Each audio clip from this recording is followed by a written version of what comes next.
Welcome to Everything Money. We're glad you joined us again today. We're talking about Adobe, Paul. Adobe is so near and dear to my heart as a wedding photographer. Mo, you did not know this. No, I didn't.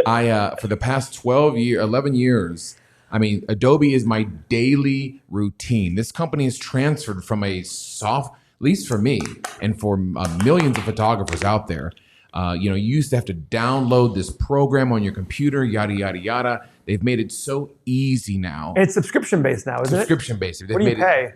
$30 a month and have been for a while. That's great. That's it? Yeah, and I get my Lightroom, which I edit all my photos in, which again, the funny part about photography and Adobe is like you could be the highest paid photographer in the world and the lowest paid and you're still using the same software. It's just really great software. And of course, Photoshop, that's just gold standard. Photoshop is the well-known one. Like if this is the moat of moats, like I don't see anyone, there are some one-of companies, but this just controls everything. The way these guys photo and video too, Paul. Adobe Premiere, you probably don't even know that. I mean, Mo, you've never heard of Adobe Premiere, but exquisite video. So we're going to talk about Adobe today. Exquisite. Near and dear to your heart. Very much so. So we're going to talk about Adobe today. There is a stock price that is climbing and rising. What are the fundamentals behind this company that's giving us this stock price? And is it over or undervalued? I'm assuming over, Paul, just looking at the hype from last year. But we're going to use our 8-pillar analysis, our stock analyzer tool. Then we're going to cut over to Mo to see if people are trading this stock. So, Paul, let's get after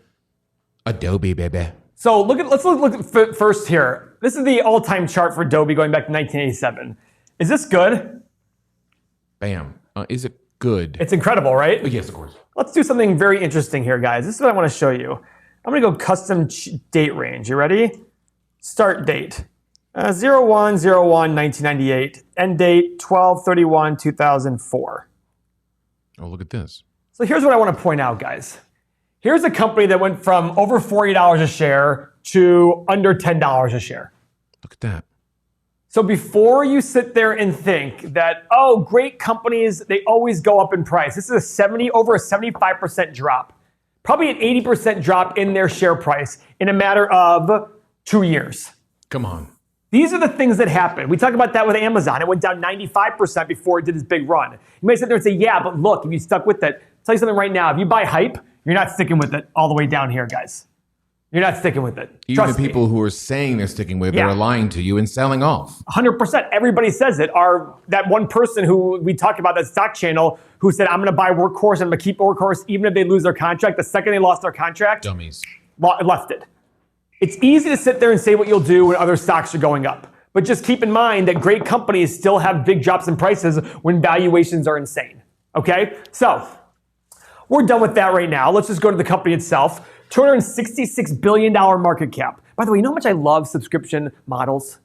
Yeah, we were just talking about that. We did a Sony video, and I'm like, when are they going to get rid of the box and just have a subscription-based video game service? Let me ask you a question. If you were to ask to pay $360 one time for software, you'd be like, okay, but I got to keep this thing for 4 or 5 years. But when they say, hey, but it's $30 a month, you're like, $30 a month? Chump change. Chump change. So, PE, this is the big nosebleeder, 48, that's a big X. But Seth, look at this profit margin. 41% to the bottom line, 87% gross margin. Guys, this gross margin means for every dollar they sell extra, they make 87 cents in profit off of it. Crazy. That's crazy. Yeah, the only thing I heard better than that is that's some wedding business. All right, no dividend. I'm kind of surprised by that.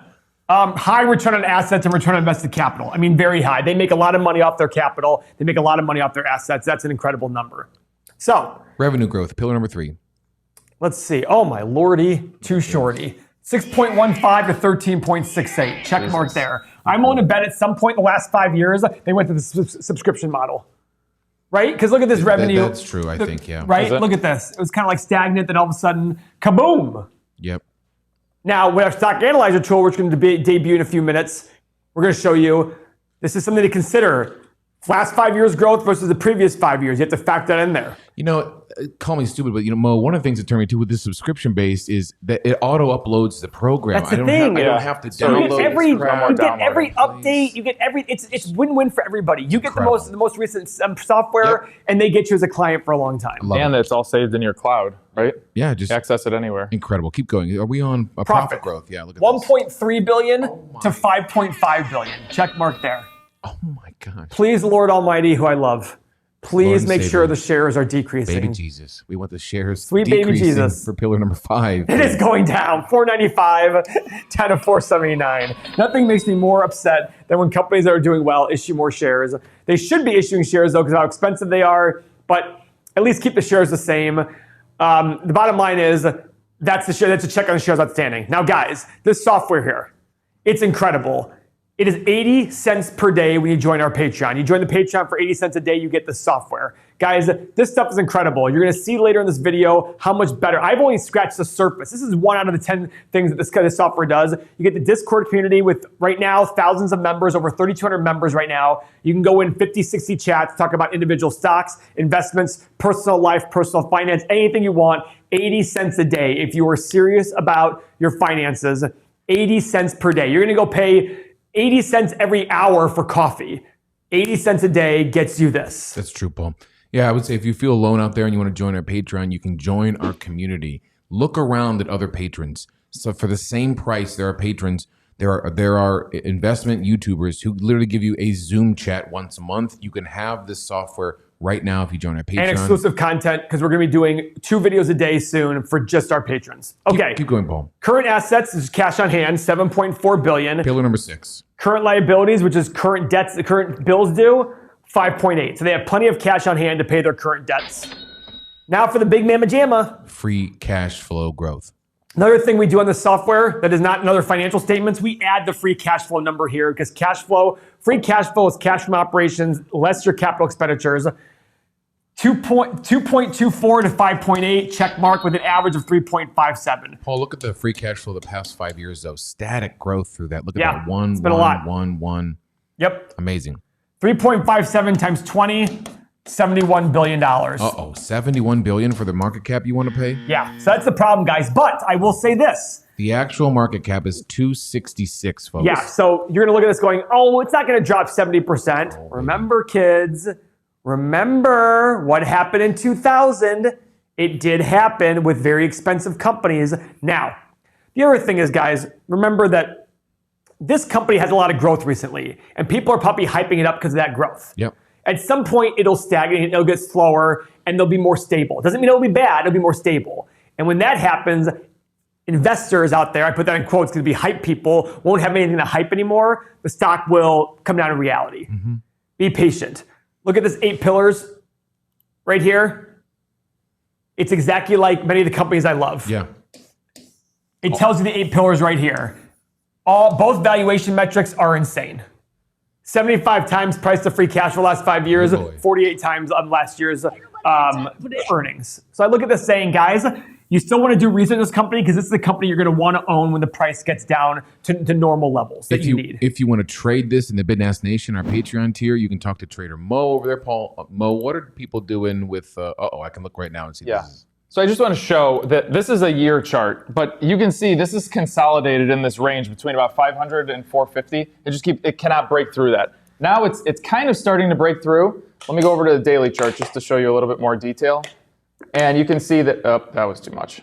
You can see that it's just stuck right at this teal line, and that is its 100-day moving average. Even when it tried to break out above the 100-day, back here, and right here, it just can't get through it. So I don't know what it's going to take to push this thing through there. Tons of volume, a lot more than this clearly, that is going to have to push this thing through. It's going to follow the rest of tech. This is run up. We've seen from the valuation that this is run up with the rest of the tech market. So as soon as if tech moves to the top, this is going to move to the top with it. If it doesn't, it's not. That's what I think about this one. Paul, what do you want to pay for this company? Yeah. So we go to the Stock Analyzer tool. The great thing about Stock Analyzer tool is you put the data in here, you put the company you want, gives you a lot of data. Then it asks you for assumptions here. Remember, every investment is based on what assumptions you're doing. We don't know what the future is going to be. You have to assume things about the future. Some could be conservative, some could be aggressive. Our Stock Analyzer tool that we released to you will actually ask you for 3 assumptions, a low case, a mid case, and a high case. That way you can get 3 different stock prices, okay? So, revenue growth. This is the last 1, 5, and 10-year analyzed revenue growth. Guys, I'm not trying to be cynical. I'm looking at this saying I want to put in 10%. The growth has been huge for the last 5 years, and it's going to slow. And I don't know the next 10 years are going to be anywhere close to as good. Maybe you put in 12%, but I'm just going to start with 10%. Share buyback rate. They're buying back shares, which is great. I'm going to assume 0.5%, negative 0.5%. Now remember, guys, a lot of 10Ks will actually tell you their plan. If you just Google Adobe buyback program, share buyback program, it'll tell you how many shares they plan on buying back, okay? Net present value. What return do I want to make on my money? Historical average, the historical stock market has done 10%, so I'm going to assume 10% return. That's basically what you're saying is how much money do I want to make on this company on an annualized basis? Future PE, I think 15. Profit margin, average. The profit margin I think is here to stay. I do think there's going to be but let's be a little conservative and call it 35%. 35, okay. Future cash flow as a percentage of free cash flow as a percentage of revenue, 40%. And multiple of 15. I'm going to do a 7-year analysis. For some reason, I always do 7 years. And I get two prices, 226 to 259. So the stock doesn't need to fall that much compared to free cash flow if these assumptions turn out. It has to fall about, it's actually, it's about 60%. Yeah. So it's a lot. But the point is, guys, when was the last time it was at 250? March 2019, 2 years ago. Oh, so it was a while ago. But the revenue model's done very well. And again, it all depends on your assumptions. Let's change our assumptions. Let's say revenue growth is going to do the same thing for the next 7 years as it did for the last 10. Let's say they want to buy back a few more shares. Future PE still, let's say 18 on future PE. And let's go to the profit margin of 40 and 18 free cash flow. The price jumps to 358, 360. It's still overpriced. The whole point I'm trying to make is this is what you do to determine if a stock is overpriced. That's why we're adding 3 columns for our new stock analyzer tool. That way you can give a low case, a mid case, and a high case. And you'll be able to see, wait a second, my high case is still a price lower than the current stock price. Okay, the stock is overpriced. Yeah, Paul, sometimes I just want to bring this back down to like normal people's, like, especially taking the emotions out of this. I love this company. I think it's going to grow. But when I first got into investing, I loved Tesla and Amazon. I probably should have stuck with some Tesla and Amazon. But regardless, I did fall in love with some companies. And but in the end, you sort of taught me that you have to take emotion and love out of this and say, do I want to go to a bank and buy a $10 bill for $15? And the answer is no. I want to buy it for $6 or $7. Essentially, what drives up stock prices is perception. Stocks are a voting machine in the short run and a weighing machine in the long run. In the short run, what's the most popular is going to go up. In the long run, what's the fundamentals behind the company is going to do the best. And it's going to all work itself out. At the end of the day, you're buying a stream of future cash flows. That's it. And if I told you right now, I'm going to give you $1 a year for the rest of your life, what do you want to pay me for that one? Well, what are your requests for returns? If you want to make 1% return, you'll probably pay me $100. If you want to pay a 10% return, you'll pay me $10. All these things to factor in. I just look at Adobe and say, I'm making assumptions here. I'm still not getting to the price. It's overpriced. Yep, I'm staying away. All right, that's our take on Adobe. Join the Patreon below.